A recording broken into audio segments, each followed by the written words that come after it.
Well, my fingers are red raw, boys and girls. My fingers are red raw. I have been working this morning in the kitchen before I came up to have a chat to you. Yes, you're going to die.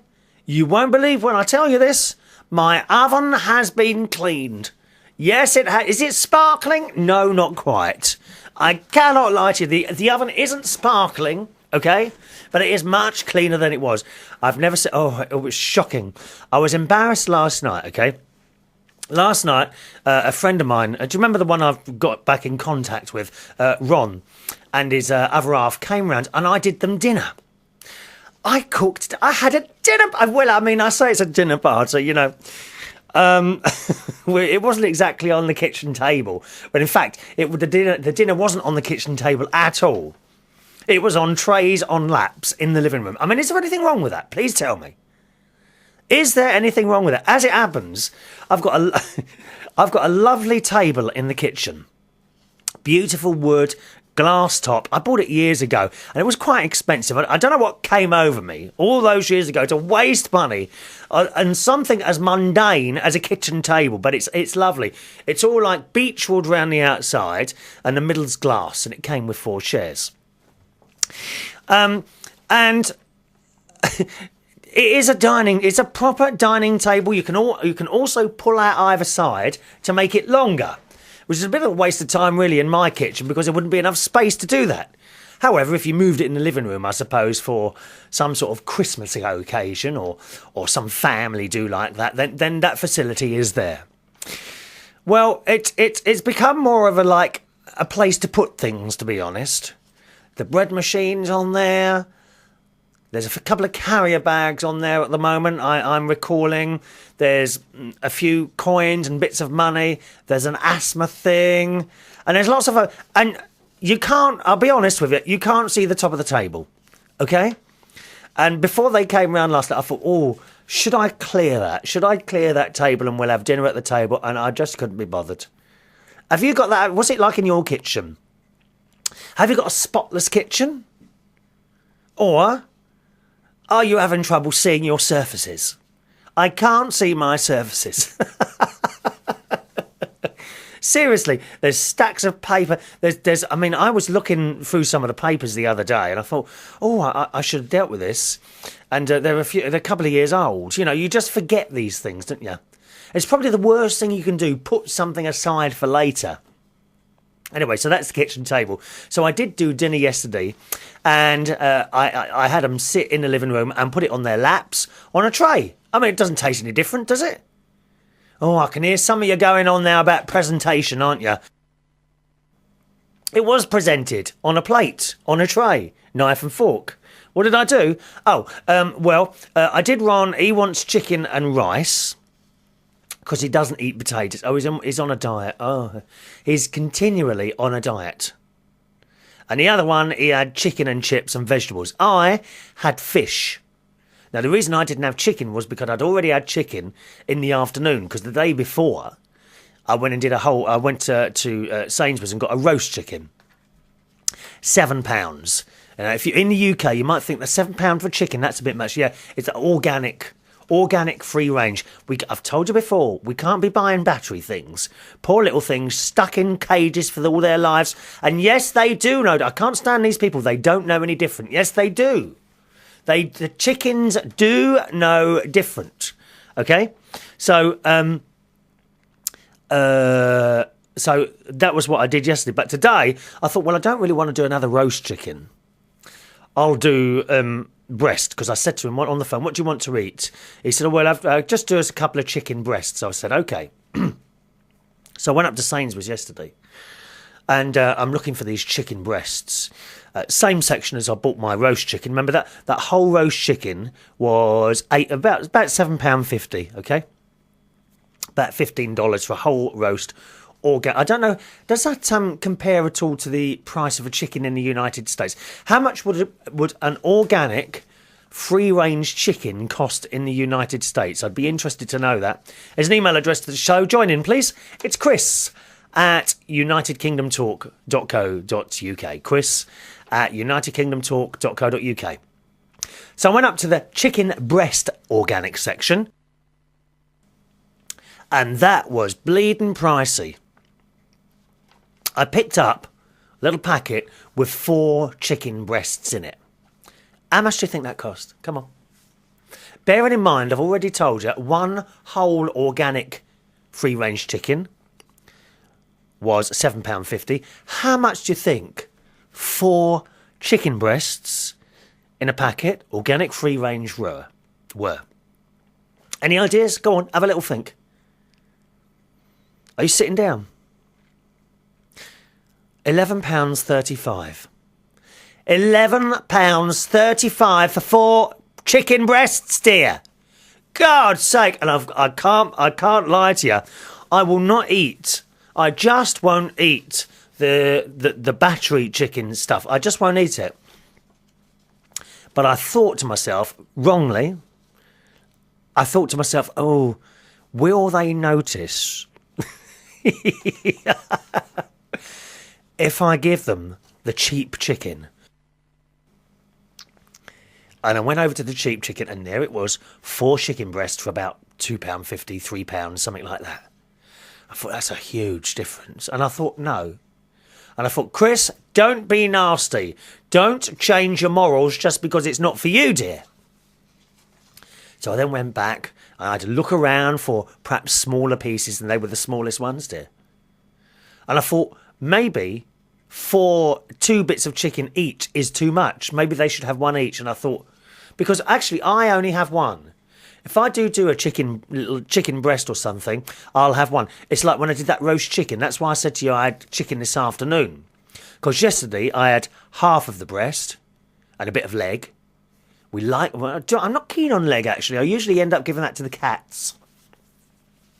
Talking of which, I was so stupid the other day.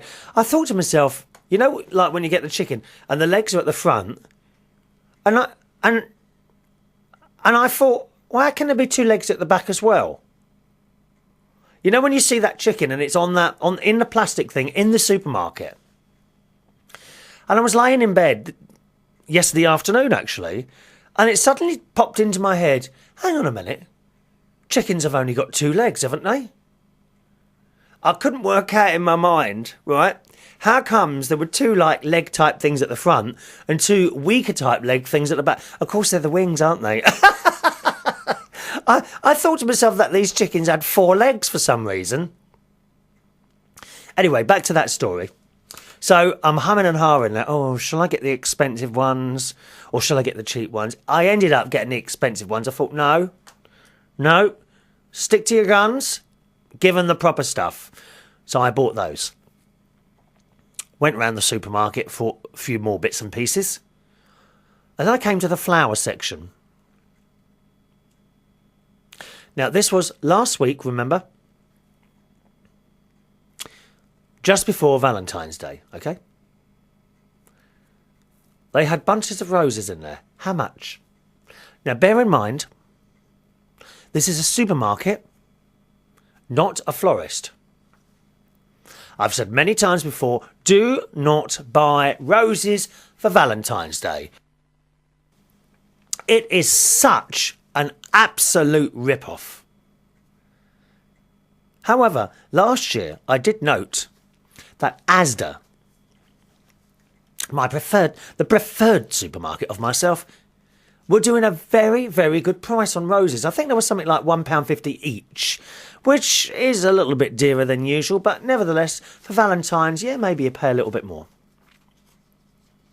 How much do you think a bunch of roses was from Sainsbury's this year? They look very nice in their cellophane. Bright, deep red they were. £40, dear. 80 American dollars. 40 quid for a bunch of roses in Sainsbury's. Now, there were cheaper ones than that, but if you wanted the real thing, it was 40 quid. Come on, did you do that? Did you buy roses this year? It's such a rip-off. And I don't want to hear all this crap about, oh, well, if you love them, you should. No, you shouldn't. Love is not about buying people expensive gifts. It really isn't. 40 quid from Sainsbury's for a... Well, I nearly fell through the floor, dear. I really did. Anyway, I didn't need to buy any, because I've got no one to buy them for anyway, dear. You know what? Once again, not one single card through the door. And I thought, well, maybe, because, you know, on the Facebook, I've told you I'm on Facebook, Chris Reardon London. If you want to find me on there, Chris Reardon London, look for me on Facebook, click add friend. I thought, as at birthday time, people can send you like virtual birthday messages and cards via Facebook. And I thought maybe people will send me a virtual Valentine's card. Nothing. Not a murmur. Not a splash of anything came through any of my boxes. My slots were not filled at all. And I'm just so disappointed. Andrew, I'm not surprised. Not surprised. We don't get Valentine. When's the last Valentine's card I got was 2 years ago from Ashley. Do you remember that? 2 years ago, dear. £40 for roses. Anyway, so that was the visit to the supermarket. And when Ron was here, I said, oh, he said, what? I said, look at my oven. And he came round, he says, that is disgusting, because it ain't been cleaned for ages. Well, why do you need to clean an oven? Oh, because it's dirty, I suppose. But he looked at it and I said, oh, I'd love to get someone in to do it. He says, you don't need to get anyone in to do it. And he says, what you got in your cupboard? And I had this spray stuff. This is after the dinner, which incidentally they enjoyed very much. But as I usually do when I'm cooking rice, I always seem to do too much rice. Do you? I can't get that right. Anyway, Ron left most of his rice, I have to say. And the other one left one of his chicken things. You know, so they could have had one each. They probably would have been happy with one each anyway. The cat was very pleased with it. Katie. Oh, she likes a bit of chicken, dear. Does yours? Do you ever cook for your pets? I told you my mum used to do that, didn't I? So he's looking. So after dinner, he's in the kitchen. I'm washing up, and he found this spray in the cupboard. And he starts spraying it. Of course, there's nothing coming out. And he says, "How long's this been in here?" I said, "I don't know. Years." The oven cleaner has been. See, I go out with good intentions, and I go and buy the cleaning things, but they tend to stay in the cupboard and not get used. And I'm sure this. I didn't tell him this yesterday, the other day, but I'm sure this oven cleaning. It's got to have been in the cupboard at least 5 years. And of course, it wasn't shifting out of the bottle. So he undid the top and put the tap on and cleaned the little tube out that sticks into the bottle. Put it back on, and it started spraying. So I was spraying away in there. And when he finished, he says, right, you'll have to clean that off. It says 24 hours for badly soaked. He said, I'd leave it in there for 2 weeks. What a cheek, dear. I mean, I know it's dirty.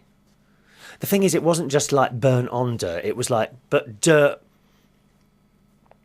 on top of the burnt on dirt that had bubbled up. So that actually came off quite easy. But the burnt on stuff, well, as I say, my fingers are worked to the bone. I've been downstairs this morning and I've attempted to clean my oven. Now, there is still some burnt on stuff to get off. And oddly enough, the hardest part of the oven to clean appears to be the glass bit at the front. Where it's burnt on there, I just can't shift it, so I don't know what I'm going to do. Oh, I've got hiccups. I don't know what I'm going to do there. Any ideas? How can we get that burnt off stuff on the front glass of an oven? Do let me know, Chris at unitedkingdomtalk.co.uk. So Chris at unitedkingdomtalk.co.uk. So a very nice evening, actually. Very nice evening indeed with those two. And of course, you see, like I said to you before, now that I have a couple of nights off now and then, I can do these things. It's marvellous. I really enjoy it. Really enjoyed it. How do I clean my oven, though? Any advice? I don't like those oven cleaners that are full of acid. They really worry me quite a lot. And you read the blooming instruction. Do not breathe this in. Don't get it in your eyes. If you feel dizzy, seek medical attention and all this. I don't want any of that, dear. On the other hand, I don't want to be scrubbing it with a Brillo pad. There must be something in between that I can use. Chris at unitedkingdomtalk.co.uk. Now, do you remember I said last week I had a bit of a medical thing happen the other night? Now, this actually be 2 weeks ago now. The reason I haven't told you before is because of the emails that I still have to get through, which we're ploughing through at the moment. I shall tell you that in a minute, okay? Let's say hello to Jamie. Hello, Jamie, who is in Milan in Italy. Ciao! Ciao, Jamie. He says, how are you? Hope everything is all right. We were talking about telly the other day.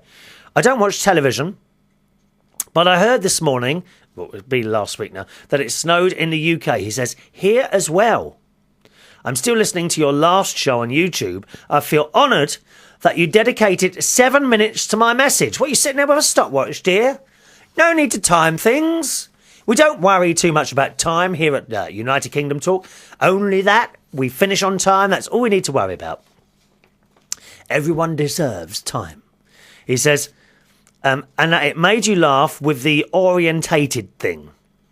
Oh, which way you're orientated, yes. He says, indeed, I'm glad your show is not a homosexual behaviour thing. Oh, I hate that word. I hate that word, homosexual. Oh, it's a horrible word, isn't it? Who ever thought of that? Someone who don't like us, probably. No, this is not a, as you say, homosexual show. It's not at all, is it? We don't do the discussions and the marches up and down with strange clothes and wearing women's things. We don't do that. We're all men here. We are all men. This is a normal radio show as done by Puff. Okay? He says, I like the way it is and I find your show really interesting. Regarding my little inconvenience, I'm doing very well. I think it's almost going by now.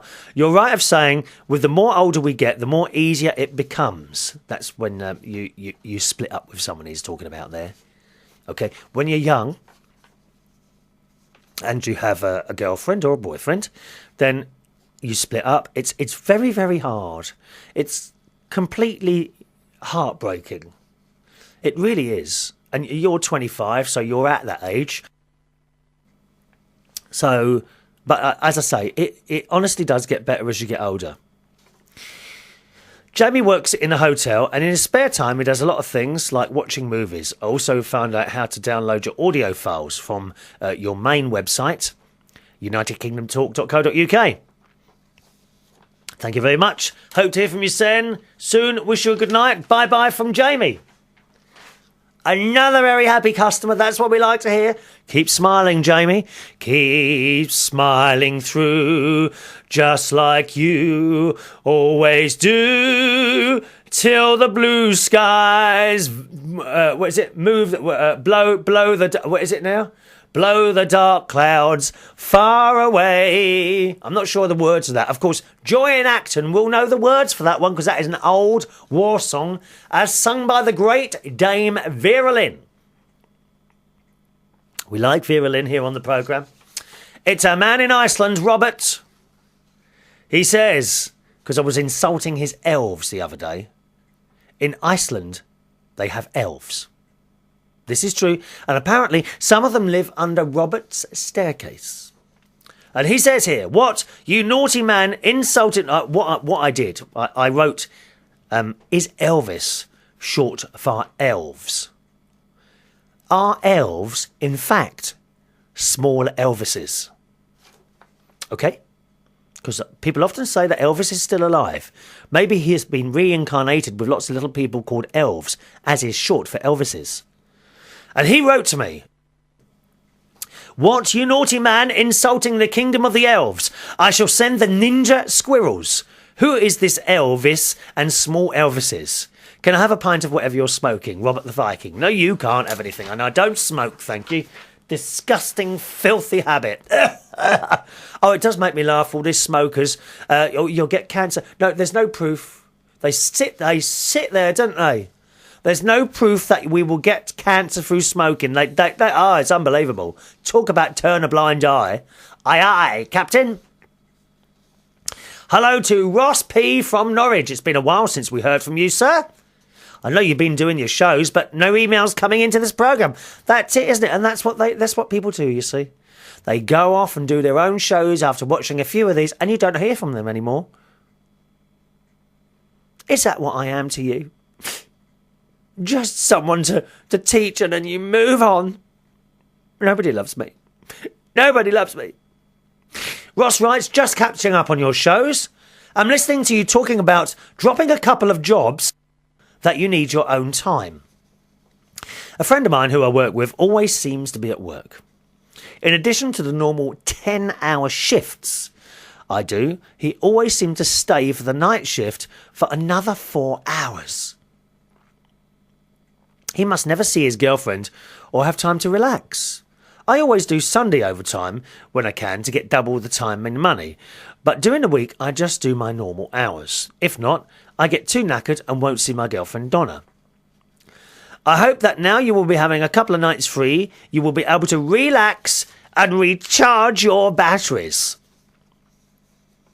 Oh, talking of batteries, Ross, you do know, wherever I am at work, now don't tell anyone this, okay? This is very important that you don't, because I could get into trouble, right? When I'm at work, I always take battery items and their chargers and plug them in at work, dear. My friend says I only save a few pence by doing that, but savings is savings, dear. Savings, it all builds up over time. I take my mobile phone into charge.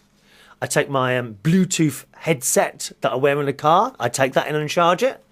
I take my batteries for my digital camera to charge. Oh, yes, it all goes in, dear. It all goes in. Marvellous, isn't it? Take all your stuff into work. That's it. He says, me and Donna like to invite people over for lasagna. Oh, we like lasagna.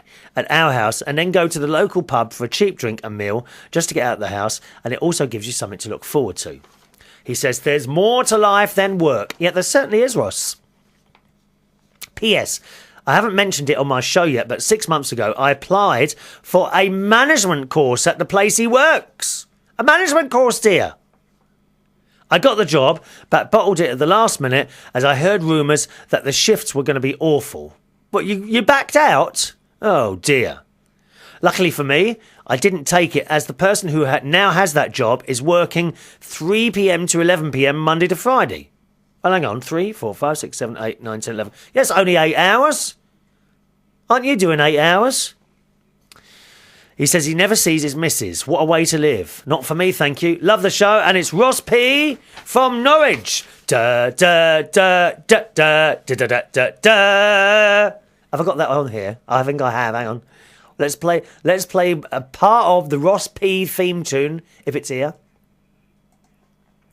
Do you know, I can hear my radio on in the other room. Can you hear that or not? I might have to turn that off. Hang on, I'll play this. I'll tell you what, I'll play this, and then I'll quickly rush and turn my radio off in the other room, because I think you can hear that, and I must turn that off. All right, so there'll be a bit of a gap. Stay there.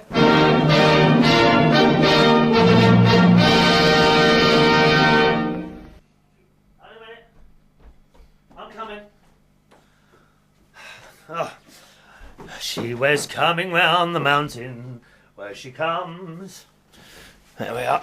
All right, Ross, thank you for that. Matthew. Hello, Matthew. Matty in Tasmania says, when I said to my mummy I want a cup of tea, I said a cup of wee. And when she said go grab a tea bag, I said pea bag. You're a strange character sometimes, Matty. It's tea, not pee. You wouldn't want that, dear. Although I heard that there's a coffee. There's a specific coffee you buy, and it's made from the poo of a certain cat. Yes, apparently this cat eats coffee beans, and then it poos them out, and then they collect that and make coffee out of it. Have you ever heard of anything more vile than that, dear? Oh, my God. There's some very strange things that people eat in the world, I'll tell you that now. I do believe is it in China they eat cats? Oh, oh, Katie! Shh, don't say that. I don't think she heard that. She'd run out that door, love. Poor girl. There's another one from Jamie here. Sorry, Jamie, I just missed this. Oh, he wanted to wish me happy birthday for last week. I didn't know about it. I just watched your most recent show, and he says, well, oh, blimey, it's in foreign. It's written to me in foreign. Bon compleanno. It sounds Italian, does it? Bon compleanno. B-U-O-N. How do you say that in Italian? B-U-O-N. Beyond. But no, it can't be beyond. They're members of Abba, aren't they? Huh? If you change your mind on the Uptane train. What is it? Ciao. Buon compleanno. I wish you all the best and lots of hugs and kisses from the people that loves you. Oh, Jamie. No one loves me, Jamie. No one. I find the drinking advice very useful from Thomas in Poland. Hey, Thomas, you got an email there, my friend? Hello to Yannick in Germany. Hello, Yannick. Da, da, da, da, da, da, da, da. Oh, no, hang on, that was a Russian. How's the German national anthem go? Da, da, da. No. Da, da, da, da, da, da, da, da, da, da, da, da, da, da. Funnily enough, Yannick, the German national anthem tune is actually used in the Catholic Church as the tune for a psalm called Tantum Ergo. Tantum Ergo. Does anyone know this one? Write back to me and tell me if you know this one. Tantum Ergo documentum veneremo cenui et antiquum documentum novo cedarittui. Do you know that? It's Latin. Yes, it's Latin. It's not German, dear. It's Latin. Latin, the Tantum Ergo. Who knows that one? Genitori, lasset tubilatio. Look, I know the words. That's good, isn't it? I love it. Oh, I love church music. Anyway, Yannick writes, happy Christmas and a belated happy birthday. Have a great one. I've got to say, you look a lot younger than you are. Oh, thank you, Yannick. A book voucher is on its way to you. And you're far from being bald. Thank you. Well, it's not, yes, I mean, it's not that bad. It's just that bit there. Where is it? There's that bit there in the middle there, yeah. It's the birthday of the master or granddad of... I wish people would stop calling me granddad of podcasts. Although granddad isn't actually the right word. Let me put it that way. The king of podcasts. Oh, I like that. No, it's far too grand. I'm not a king at all. There's many podcasts that are much better than this one. But thank you anyway, Yannick. It's nice to know what you think. Right, so what happened to me 2 weeks ago on a Saturday night? I had a medical condition, dear. I've had the ambulance out. I have. I've had the blooming ambulance out last week. I couldn't believe it. Now, you remember, got a bit of an asthma problem with animal fur. However, my little blue thing, my little blue puffer, yeah, hold for 10 seconds, and then let it out again. That's how it works, isn't it? So you get your puffer, you spray it, you breathe in,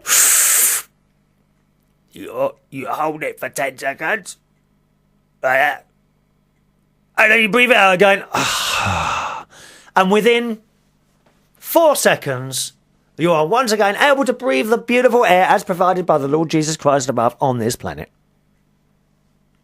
Well, Saturday, I went to work as usual, no problem at all. Where was I working Saturday night? Oh, Belushi's in Hammersmith doing some DJing, and it was a very good night. Finished work, jumped in the car, came home. Got back home here, marvellous. Things are fine. Sat down in the settee, had a cup of tea, a couple of biscuits. Incidentally, I must stop eating the biscuits. The weight's back on again, I'm afraid. We're back up to 13 stone again. Oh, dear. But at least when you put on weight, you know there's nothing wrong, you know. If you start losing weight for no reason at all, then it's a worry, isn't it? Could be anything. So I had that, and then after I did that, I thought, I'll just move another couple of bits out of the office, because as you know, regular viewers and listeners to the show will know that I am at the moment gradually, no need to rush, gradually emptying my office, ready for the decorating that will be done soon. So I moved a couple of other bits out, and I thought, I'll just move that desk. So I picked up the desk, I emptied the drawers first and moved it into the other room. Didn't think any more about it. And I thought, a little bit breathless. Now, funnily enough, I was a little bit like that when I got in the car after work. It wasn't bad, but and I thought I'd just have a bit of that in the car. So that would have been about 2 o'clock. So I had one then, okay? One puff then. At 2 o'clock. Back here at 3, about 3:30, I started mucking around in the office. So I moved the desk from this room to that one. I thought, that's funny. Still got the breather, still feeling a bit tight on the chest. Had another bit.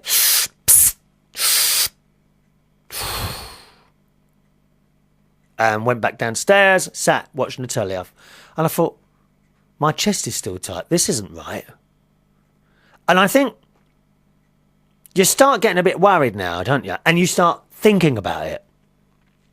And I'm always convinced a lot of medical conditions, a lot of it is up there in the head as well. It's not just the physical aspect of it. It's in your head as well. So I thought, I'll sit down here and wait a while, and I might have another one. Because I was always under the impression that you shouldn't have more of this puffer thing than you absolutely need to. So I always put it off until I'm like, and then I stop. I mean, I'll be honest with you, it never really gets that bad that I've been worried about it. And I've had asthma for about 14 years. It's never got that bad where I've worried about it. This time I was worrying, okay? So sat downstairs in front of the telly, I thought, I'm looking at the clock, so it's 3:30 now, it's about 4:30 now, okay? So I've had another one. I'll come back upstairs, I thought I'll just have one more puff and that should sort it. Waiting those few seconds. Nope. Still got a tight chest, went downstairs. Now I'm panicking. Okay? Starting to get hot. I thought there's something wrong here. I thought I'll have a cup of tea, just slow down a bit and watch the telly. I thought this must be the cat. Now remember, I've now restricted the cat back to the kitchen because I was aware that the asthma was starting to creep up on me again. Back around the 8th of January, I'd started letting her into the house and not having too much of a problem. A little bit here and there, but nothing I couldn't handle. She'd been sleeping on the bed, sitting on my lap in the living room, being stroked, and it was all lovely. I mean, it really was. So I'm sitting there, and I thought, this is getting worse. And I'm shaking now, like shaking. I am aware of anxiety and panic attacks. I've heard of these before, and I thought, I wonder if actually the asthma isn't too bad at all and I'm having some sort of panic attack. So there's a computer next to me downstairs in the living room, just an old one. Turned it on and typed in symptoms of panic attack, and it was all there. Shortness of breath, and I had to go to the toilet. Needing to go to the toilet, shaking, getting hot and cold, flushed faced. It was all there, and I had all of these symptoms. But what I couldn't work out, how much of it was the asthma and how much of it was the panic. It got to about 5 o'clock, 5:15, and I thought, I need to ring someone. I need to ring who's going to be up at 5:15 in the morning. So fortunately, I picked up the phone and rang my friend Grant, who's also a DJ, and he finishes at 4 o'clock. So I thought he'll still be up, and indeed he was. He says, "Are you all right?" I said, "No." He said, "What's that?" I said, I'm having trouble breathing here. And he's like, "Oh." I said, "I've got the asthma." He said, "Yeah." He said, "Well, sit down and take deep breaths." So I was sitting down and leaned forward. I felt like one of those. Do you remember those nodding ducks? They were like that, weren't they?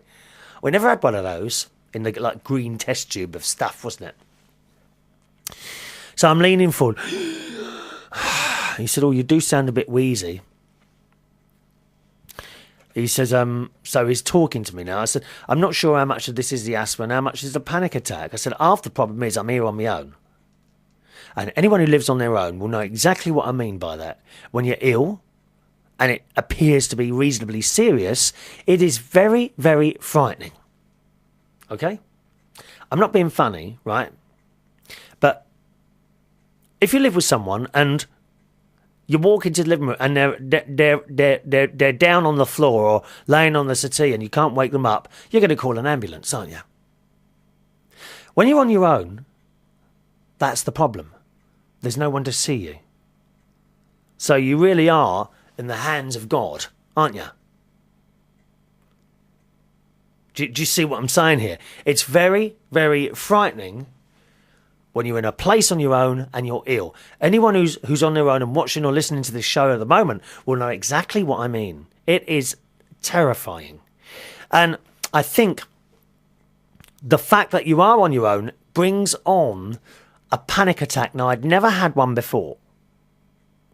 So this was all new to me. In the end, he says, "Why don't you ring the NHS direct?" So that's what I did. I said, "All right, thanks." He said, "Ring me back later to tell me what's happening." Okay. So I rang the NHS direct people, and very nice people on the phone. Oh, they really are. It's a 084. I can't remember the number now. It's a medical thing here in the UK, and it's all free. Okay. I know in America you have to pay for everything, don't you? And it's the costs of medical treatment in the States have always astounded me. Your insurance and everything like that. Here in the UK we have the NHS, which does have bad points, but mainly in an emergency is no problem. So I rang them up and I said, "This is what's going on." Okay. She says, "Are you getting hot?"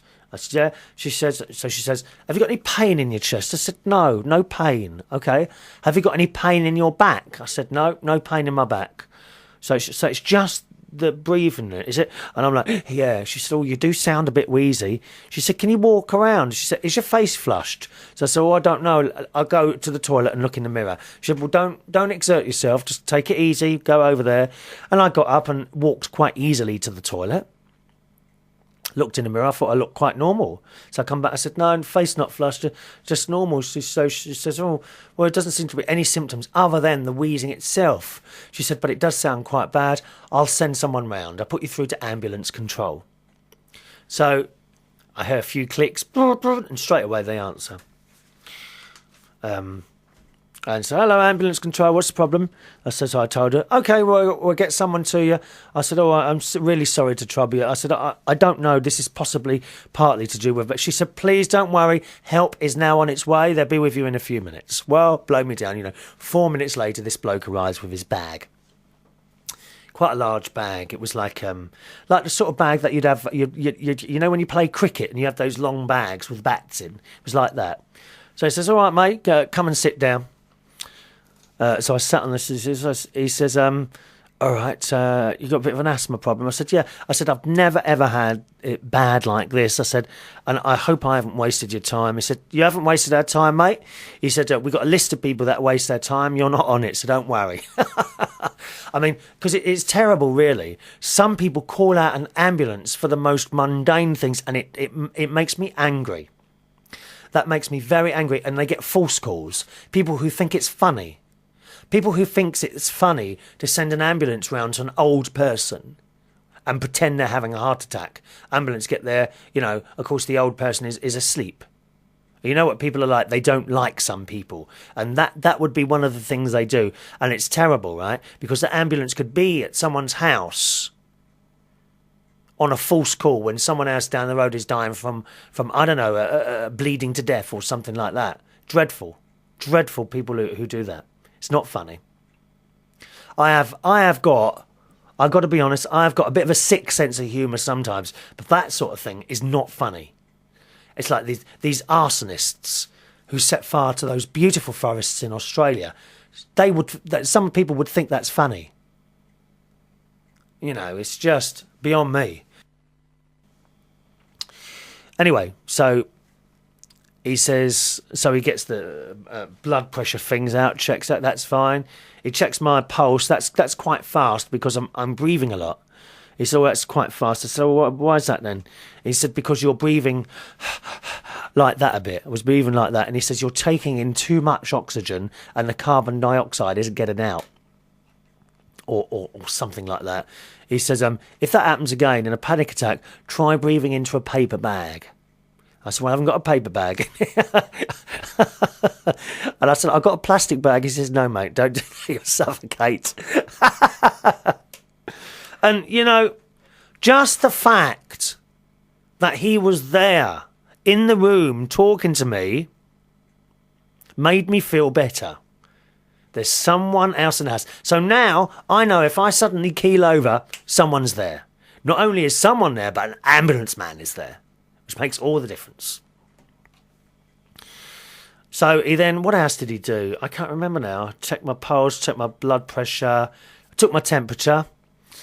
And then he says, there's no temperature or anything else. He said, I'll put you on the nebulizer and whatever the problem is, that'll clear it. Okay. So he got this mask. I've never had one on before. Put it on me and turned on this oxygen thing, and he put some sort of little bottle inside the mask as well, which I suppose is the drug that then goes down into your lungs. And I started breathing this. He says, okay, just breathe normally. You don't need to breathe deep at all. Okay. So he's chatting away and I'm chatting to him, and he said, are you on any drugs or anything like this? I mean, medical drugs, you know, that sort of thing. And I said, so I was answering all his questions and what have you. And within a few minutes, I suppose 3 minutes, the tightness in my chest had completely gone. Just completely gone. I said, well, blimey, that's a good thing. He says, you all right now? And I said, yeah, it's gone completely. I said, look, I've even stopped shaking, because I was shaking like that at one point. Shaking. It has to have been panic. So after a while, he took it off. He said, okay then. He said, well, I suggest you go down to the doctors and get an asthma checkup, just to check that everything's okay there. I said, well, what caused that? He said, well, from what you said, because I told him about the cat, he said, I think it's because you've been letting the cat back into the house. I said, oh, he said, but don't worry about it. Just go back to what you were doing before. And he said, obviously that was working, so that's it. He said, but I would advise you go down to the hospital. Sorry, the doctor. Make an appointment with the doctor and have an asthma check. And that was it, really. Off he went. And I think I immediately went to bed with no problem whatsoever. Woke up in the morning and have been fine ever since. I made an appointment with the doctor. That's not for another few days because it's not classed as an emergency. You know, I mean, there's nothing wrong now. So, and again, it's all free. It's all free. All the medical stuff is free here in the UK. And that's it, really. That's the end of the story. Off he went. I'm pretty sure a lot of it was panic. Let me tell you, when you can't get your breath, like, that is scary, man. That is so scary. It really is. So some of it, I'm sure, was panic. A bit of it was asthma. And now that I think about it, the asthma only happens in this house or in my sister's house. And she's got loads of dogs and cats. Now, since that, and we are actually going back about 10 days here because of the way the show's been with the emails and what have you. Since I have now stopped, again, Katie coming into the house. I've hoovered the entire house every day and thrown open the windows, no matter how cold it is, for a few hours each day. And I haven't, you know, the funny thing is, since that bloke came on Saturday, I've only used the puffer once. And that was 10 days ago. So it's got to be that, hasn't it? Got to be that. Now, our dear cat lover, Susan, is often saying to me, you know, why don't you have tablets or you can have an injection and all this. I'm sorry, Susan, I only have tablets if they are like something very, very serious, like some sort of infection or whatever like that. That's the only time I take tablets. And injections, again, I only do it for proper medical conditions, like an anti-flu jab. I have that, or when I was a child, of course, vaccines against this, that, and the other. I've had all those, but if I can do something else to avoid the injection, like keep the cat out of the main part of the house, then I'm fine. See, then I'll take that option. Incidentally, I felt extremely guilty about, once again, barring Katie from the main part of the house, but she's in the kitchen, and I thought, oh, she's going to be meowing and scratching at the door. Not at all. Not at all. I've got a little pet duvet that sits on the floor in the kitchen, and whenever I go out there, she's quite happily sitting or curled up on there. And then she might give a little meow as I come in and come over to me for a bit of a stroke, which I can still do. That's fine. But to actually sleep in the same atmosphere as whatever it is that comes off cats is a bit of a no-no now. And I'm sad, really, because it's lovely to have a cat next to you, right next to your head almost, shoulder level, on the bed, purring away. As you know, Susan, don't you? I mean, it really is. So that was the medical condition story the other day. Things have been fine since. Fine. But I do still feel a bit of an idiot calling out an ambulance for that. And I'm pretty sure, had I have got up out of the house, put a coat on, it was a blooming cold night Saturday as well. If I'd have just got up, walked out of the house and walked for half an hour, I'm pretty sure the asthma would have gone on its own, because once then I'd be out of the house. But I was cold, so I called an ambulance. I didn't call an ambulance because I was cold. I was worried, really worried. Anyone else ever had anything like that? Do let us know. There are just scary things, I think, with your body. When you're ill, when it's just like a cold or a tiredness, perhaps, something like that, you don't worry too much. Oh, I've got a sniffy nose. It's annoying. When you're in bed and you've got a cold and your nose keeps running and think, oh, the state of my pillow's going to be in the morning. And it never is it? And here's another one. Here's another one. It's always surprised me.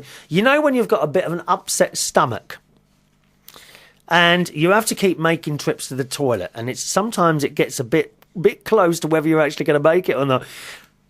And yet, when you go to bed, you lay there worrying that you're going to have an accident in the bed, and it doesn't happen, does it? Why is that? So, I mean, a lot of it must be psychological. I've always believed that the head and the body are connected to each other. I think a lot of times, if you don't wish yourself better or want to be better, you won't. I reckon if you really wanted to, you could possibly will yourself to die. Do you think you could do that? But has anyone ever had one of those asthma attacks? Terrible. Oh dear, let us know. Email Chris at unitedkingdomtalk.co.uk. Chris at unitedkingdomtalk.co.uk.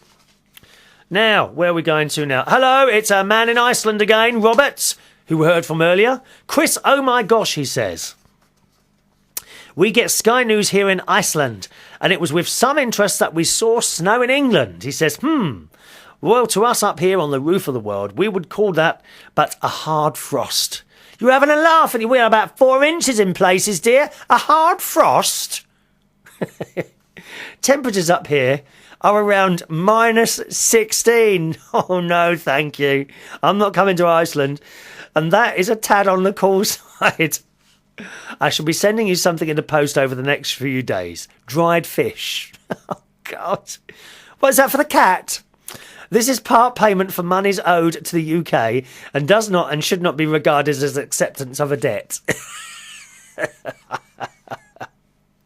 Did you know we now have a gay Prime Minister? Yes, I found that about that. You see, that to me, I mean, some of the other puffs would be shouting it. Oh, Iceland's got a gay. Doesn't bother me at all whether you're gay, straight, black or white. It's like this whole Barack Obama thing, you know. So they got a black president. So what? Does it matter? Doesn't bother me at all. And it'd be great. It'd be great when the world turns around and we don't have to see he's that or she's that or whatever. You are just accepted as another human being. If I was to ever become Prime Minister, you know, you wouldn't say, yes, we have a white gay Prime Minister. I wouldn't want that. All I would want is, yes, that's our Prime Minister. Don't need to have descriptions of what they are or anything else like that. The world needs to be colour and gender blind, I think. Just accept everyone for what they are. Robert says, well, we have one now, and there's no truth to the stories going around that we are actually replacing the national anthem with Abba songs. I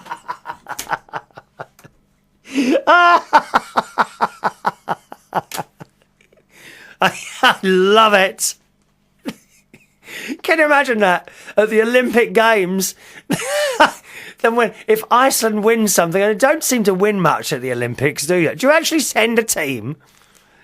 Can you afford to send a team anymore? I know. Third was the UK. Second was France. First was Iceland, and then they start playing Dancing Queen. I love it. He says, actually, we all find it strange that the rest of Europe thinks it's a big deal. Well, I don't. I don't think it's a big deal as well. Because to us, it's not.